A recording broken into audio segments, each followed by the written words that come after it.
Une autre solution à court terme, la numéro 2 que je propose, pour, encore là, ralentir l'exode des enseignants du système d'éducation, donc une solution pour la pénurie de personnel, c'est que actuellement, dans les classes, on a dans les écoles, je devrais dire, on a une tendance à ne pas faire redoubler les élèves.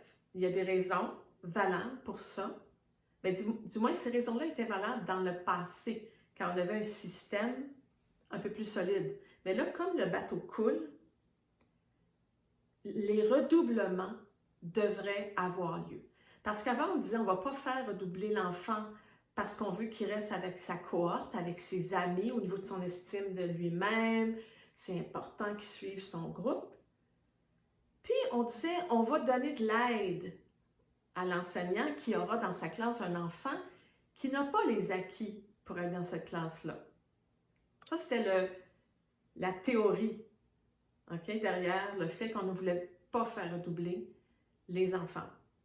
Actuellement, on sait qu'il y a une pénurie de personnel. On sait qu'on ne peut pas donner les services d'orthopédagogie, d'orthophonie, de psychologie. Donc, soyons tous honnêtes, comme société, surtout les gens qui sont dans le domaine de l'éducation au ministère de l'Éducation, et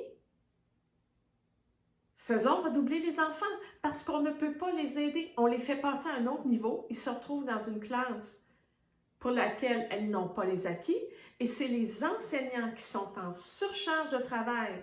On alourdit leur charge de travail parce que ces enfants-là ne peuvent pas suivre.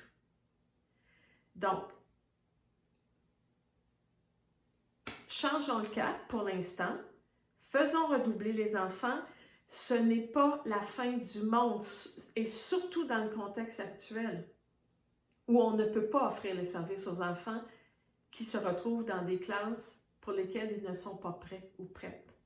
C'est un cadeau à faire aux enfants que de les faire redoubler souvent. Ils vont avoir des bases plus solides. Ce n'est pas une honte. Donc, le gouvernement, le ministre de l'Éducation a la possibilité d'envoyer ce message-là clair au réseau. Et ça va aider à conserver des enseignants en poste parce qu'ils vont être beaucoup moins épuisés.